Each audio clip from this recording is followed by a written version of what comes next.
म तपाईँ टुङ्ग्याउन चाहन्छु।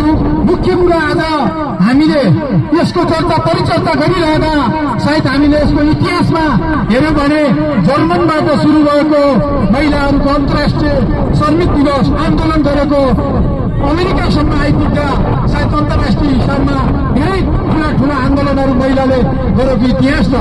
त्यो इतिहासलाई कायम गर्नको निमित्त आज हामीले 115औं अन्तर्राष्ट्रिय महिला दिवस मनाइरहेका छौं। आज हामी जुन ठाउँमा छौं यो शासकका विरुद्ध लडेको अन्याय र अत्याचारका विरुद्ध लडेको महिलाहरूको ताजा इतिहास हो। हामीले चर्चा र परिचर्चा हामीले गरिरहेका छौं। आज नेपालमा पनि हामीले हेर्यौं भने 140 वर्ष पुरानो राजतन्त्रको अन्त्य, नेपालमा गणतन्त्र स्थापना गर्नको निमित्त जो महिलाहरूले कानमा बन्दुक र कम्बरमा खुकुरी भेरेर एउटा जनयुद्धमा सहभागी हुनुभयो र 240 वर्ष पुरानो राजतन्त्रको अन्त्य गर्ने चाहिँ महिलाहरूको ठूलो इतिहास छ। र अहिले पछिल्लो चरणमा तपाईहरु 10 वर्षको जनयुद्ध 19 दिने आन्दोलनमा जसरी महिलाहरू सहभागी भए त्यसपछि त्यसमा समाज परिवर्तन भयो र हामीले हेर्यौं भने 72 सालको संविधानमा अनिवार्य महिलाको हकको निमित्त त्यहाँ लेखिएको छ, संविधानमा लेखिएको छ। आज हामीले हेर्यौं भने त्यो संविधानमा अनिवार्य महिलाहरू अहिले जनप्रतिनिधि हुँदा अनिवार्य महिला तपाईँको अध्यक्ष भएपछि पुरुष उपाध्यक्ष हुने, पुरुष उपाध्यक्ष भएपछि महिला अध्यक्ष हुने संविधानमा लेखिएको छ। त्यसै गरी हामीले वडामा हेर्यौं भने अनिवार्य 2टा महिला वडामा रहने व्यवस्था गरिएको छ। एउटा 2टा महिला पनि अनिवार्य दलित महिला भनेर संविधानमा लेखिएको छ।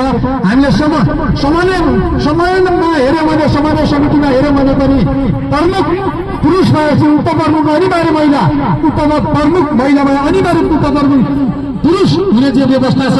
आज तपाईँ हाम्रो त्याग प्रतिशत बलिदानीबाट मुख्य गरेर नेपाली महिलाहरू र अन्तर्राष्ट्रिय महिलाहरूको एउटा ताजा इतिहास आज कायम छ। त्यसलाई हामीले निरन्तरता दिँदै आज हामी यहाँ आइपुगेका छौं। त्यस कारणले गर्दा पनि हामीले यो यस्तो ढंगले जुन हाम्रो पालिकाको सापेक्षतामा पहिला तपाईहरु आफ्नो प्रत्येक वडामा यो अन्तर्राष्ट्रिय महिला श्रमिक दिवस मनाइराख्नु भएको थियो भने आज हामीले पालिकामा केन्द्रित गरेर अगाडि बढिरहेका छौं। केही जटिलताहरू छन्। 50 जनाको सापेक्षतामा हामीले हेर्यौं भने धेरै टाढाहरू भूगोल छन्, त्यहाँबाट केन्द्रित हुन गाह्रो छ, फेरि जान गाह्रो छ। त्यस कारणले पनि तपाईहरुले केही दुःख र कष्ट भएको छ। हामी क्षमा माग्न चाहन्छौं।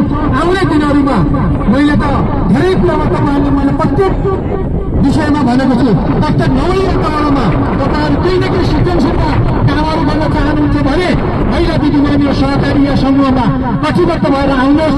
पालिका सरकारको तर्फबाट केही न केही महिलाहरूको लागि हामीले अनुदान सहितका कार्यक्रमहरू निर्माण गर्न सक्छौं, गर्न सक्छौं भनेर पनि भनिरहेका छौं। तर दिदीबहिनीहरू अगाडि बढ्न सक्नुभएको छैन।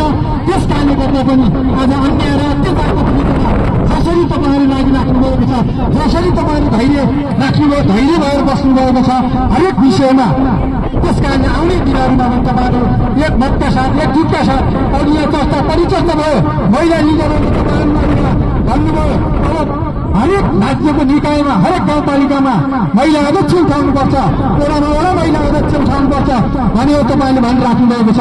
साँच्चै तपाईँहरू आउनुभयो भने हामी सपोर्ट गर्न तयार छौं। पालिकामा अध्यक्षको हिसाबमा आउनुहुन्छ, वडामा अध्यक्षको हिसाबमा आउनुहुन्छ, हामी तपाईँहरूलाई फुल सपोर्ट गरेर महिलाहरूको मुक्तिका निमित्त सायद हामीले हेर्यौं भने हामी अहिले पनि हाम्रो महिला मुक्ति र अन्याय र अत्याचारका विरुद्धमा लडेर हाम्रो शरीरमा गोलीहरू थापेर हामी अगाडि बढी छन् हाम्रो शरीरमा। र तपाईहरुको सबै महिलाहरूको निमित्त हामीले सपोर्ट गरेर अगाडि बढ्ने कुराहरूमा हामी कटिबद्ध छौं, प्रतिबद्धता छौं।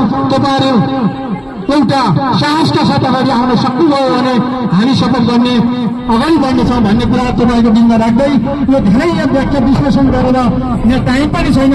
आउने दिनहरूमा तपाईँले प्रत्येक वडामा महिला सम्बन्धी कार्यक्रमहरू लन्च गरेर हामीले भर्खरै एउटा हामीले छलफल के गरिरहेका छौँ भन्दाखेरि अब आइएनएफ 50 जना गाउँपालिकाको संयुक्त लगानीमा, संयुक्त साझेदारीमा अब 50 जना गाउँपालिका सबै घरजुरीहरूलाई आउने आर्थिक स्रोत आमदानी गर्ने हामीले प्लान बनाइरहेका छौँ। त्यो प्लानमा पनि सम्पूर्ण महिला दिदीबहिनीहरू जुट्न जरुरी छ। हामीले अल्लो भागो र तपाईँको केतुमा हामीले दुईवटा मेसिन ल्याउँदैछौँ। अब सबै आमा बुवा दाजुभाइ दिदीबहिनीहरू मुख्य गरेर दिदीबहिनीहरूले यसमा सक्रिय हुनुपर्छ।